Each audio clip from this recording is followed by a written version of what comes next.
안녕하세요. 남성초등학교 헤드마스터 신광미입니다.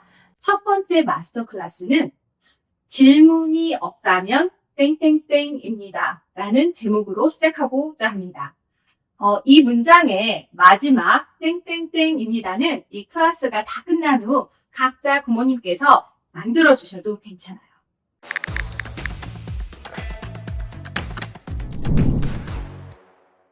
(2012년) 하버드 대학교의 폴 해리스라고 하는 교수는 연구 논문을 발표를 했는데요. 우리 어린아이들은 만 2세부터 만 5세까지 약 4만 개의 질문을 한다고 합니다. 그러면 이것을 2세에서 5세까지니까 4년으로 나누면 연간 한 10,000개의 질문을 하는 거예요. 그리고 또 일수로 나누면 한 27, 8개의 질문을 매일매일 하고 있는 거라고 볼 수 있습니다.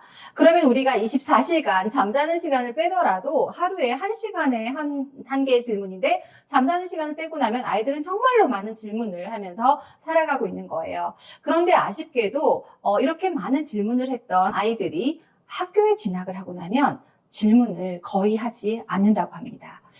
왜 그럴까요? 그리고 또 2013년도에 더 텔레그래프라고 하는 영국의 신문기사에 의하면 2살에서 9살까지 학생들이 하는 하루의 질문의 개수를 설문조사해 봤더니 하루에 300개가 넘는다고 해요. 그런데 재미난 것은 약 4세의 아이들이 많은 질문을 하지만 또 학년이 올라갈수록 질문의 개수는 줄어든다고 합니다. 여러분들은 언제 질문을 하시나요? 질문이 있다는 것은 세상이 참 궁금한 거죠.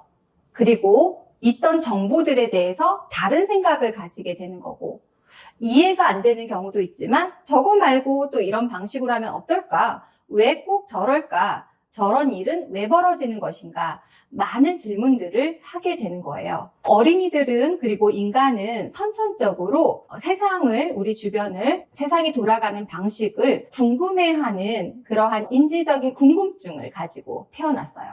그런데 부모님들 생각해 보시면 우리가 학교에서 수업을 하다 보면 질문은 대부분 누가 하나요? 선생님들께서 주로 질문을 하고 학생들은 주로 대답을 하게 되는 거죠. 그리고 한 교실에는 거의 20명이 넘는 학생들이 다 있는데 선생님들이 질문을 했을 때 대답을 할 수 있는 친구들도 있고 못하는 친구들도 있고 하다 보니까 너무 깊이 있는 질문은 잘 안 하게 될 수밖에 없어요.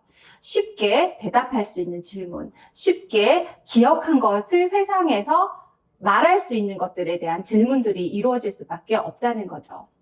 그래서 학생들이 학교에 입학하고 나서 수업을 진행을 하다 보면 결국에는 배운 것들에 대해서 회상이 되는 질문들을 접하게 되고 그 질문에 대해서는 기억을 회상해서 한두 명이 대답을 하거나 단답형으로 대답을 하고 하는 그런 수업에 익숙해지게 되다 보니 학생들도 학습을 할 때 능동적인 학습자가 되기보다는 수동적으로 수업에 참여하게 되고 또 질문을 늘 받음으로써 내가 평가당하고 있는 그러한 느낌으로 수업에 참여하곤 합니다. 그래서 IB에서도 그렇고 남성초등학교에서도 그렇고 이러지 말고 우리 아이들이 처음부터 가지고 있었던 세상에 대한 호기심, 이 호기심을 시작으로 수업을 시작하면 어떨까?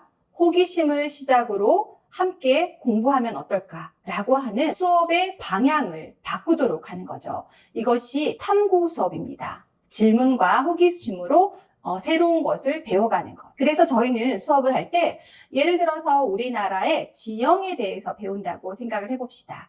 그러면 지형에 대해서 많은 궁금증이 일어날 수 있는 다양한 방식들을 선생님들이 생각을 해보는 거죠. 학생들이 우리가 배우고자 하는 것에 대해서 호기심을 갖게 하고 정말로 좋은 질문들을 많이 할 수 있도록 하는 방식 말이죠.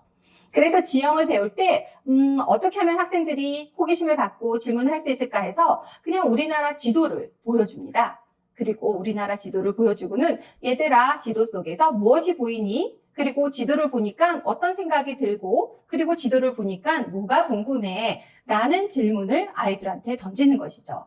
이때는 정답을 필요로 하는 질문도 아니고 무언가를 암기했다가 대답해야 하는 질문도 아니에요. 그냥 아이들한테 호기심을 가지고 지도를 살펴볼 수 있는 환경을 저희가 마련을 해주는 거죠. 그래서 이렇게 지도를 보고 관찰하고 궁금해하는 것들을 적다 보니 아이들이 이런 질문들을 하는 거예요. 우리나라의 동쪽에는 갈색으로 된 것들이 굉장히 많네. 그리고 서쪽이나 남쪽에는 초록색으로 된 지역이 너무 많잖아. 왜 그럴까? 그리고 갈색도 지도를 보니까 옅은 갈색이 있고 또 진한 갈색이 있는데 지도에서 표현되는 옅은 갈색과 진한 갈색은 무엇일까? 라는 궁금증을 아이들이 갖게 되는 거예요. 그러한 것들이 저희들이 함께 공부할 내용이었거든요. 동부에는 산맥들이 많고 그리고 남부와 서부 쪽에는 평야가 많고 이런 것들 왜 그렇게 되는지 이런 것들을 저희가 공부해 가려고 했는데 이미 아이들이 그것들이 너무 궁금해 하다 보니 수업이 훨씬 더 재미있을 수밖에 없게 되겠죠. 그래서 수업을 하는 과정이 무언가를 수동적으로 배운다라고 느끼기보다는 내가 궁금하고자 하는 질문들을 찾아가게 되는 거죠. 또 거기에 보다가 수업에서 계획은 하진 않았는데 우리 친구들이 이런 질문을 해요. 지도를 곰곰이 들여다보다 보니 우리 지도 바로 옆부분에 있는 바다는 엷은 파란색으로 되어 있는데 멀리 떨어질수록 진한 파란색으로 되어 있는 것. 이거는 정말 왜 그럴까? 이런 질문들을 아이들이 하는 거예요. 질문하고 웃고 대답하고 나름대로 생각하다가 어떤 친구가 이렇게 얘기를 하는 거죠. 진한 파란색은 수심이 깊은 곳을 얘기하는 것일 수도 있겠구나. 그거와 마찬가지로 진한 갈색은 산이 높다라는 것을 의미할 수 있겠구나. 이런 이야기를 아이들이 하는 거예요. 그러다 보니까 또 한 친구가 그러면 바다의 깊이는 누가 들어가서 재는 것일까? 산의 높이는 어떻게 계산하는 것일까? 그리고 지도를 이 모양과 이 길이와 이 너비로 만든 이유는 무엇일까? 지도 하나를 보고도 아이들이 다양한 생각을 하게 되고 궁금해하는 것이죠.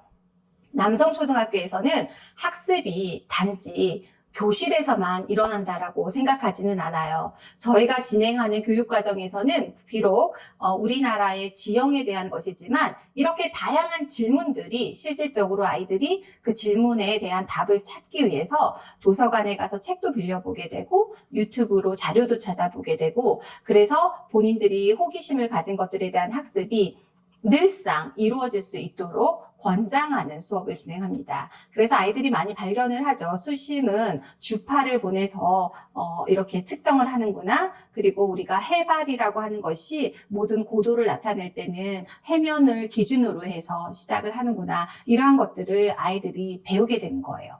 이것이 바로 탐구하고 질문하는 그러한 수업입니다.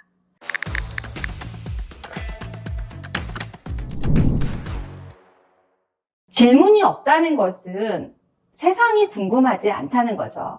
질문이 없다는 것은 별로 상관이 없다는 뜻일 수도 있어요. 질문이 없다는 것은 생각을 하지 않고 관심이 없다는 거예요. 남성초등학교에서는 저희가 가르치는 교육과정에 대한 내용을 공부하는 데 있어서도 학생들이 궁금증을 가지고 공부를 할 수 있도록 도와주지만 그 궁금증이 단지 교실 안에서 다 해결되지 않아도 좋고 그러한 궁금증이 학생들이 세상에 나가서 가정에서 또 다양한 자료를 가지고 독립적인 학습자가 돼서 궁금증을 해결하는 멋진 학습자가 될 수 있도록 지원을 하고 있습니다. 이렇게 세상을 궁금하게 만들면 학습은 당연히 어느 곳에서든지 일어날 수 있지 않을까요? 그래서 그 궁금증이 새로운 학습으로 이끌 수 있는 것, 그것이 남성초등학교의 탐구학습입니다. 그리고 저희 교육의 핵심이라고 볼 수 있어요. 어머님들도 한번 생각해 보세요. 우리 자녀들이 어떤 질문을 하고 있는지, 내가 하는 질문들은 학생들이 더 생각을 하게 하는 질문인지 아니면 일반적인 지식과 정보를 되뇌이게만 하는 질문인지, 좋은 질문을 할 수 있는 친구들이 좋은 학습을 할 수도 있고 좋은 질문을 할 수 있는 친구들이 지금의 AI 시대에서도 다양한 문제 해결 능력을 갖추고 이 세상에 좋은 변화를 일으킬 수 있는 역량을 갖출 수 있다고 생각합니다. 질문이 없으신가요? 질문이 없다면 뭐뭐뭐입니다. 어떻게 그 문장을 마무리하실지 한번 생각해 보세요. 이상으로 남성 마스터 클래스 첫 번째 남성의 교육의 핵심인 탐구학습에 대해서 여러분들과 함께 나누었습니다. 잘 들어주셔서 감사합니다.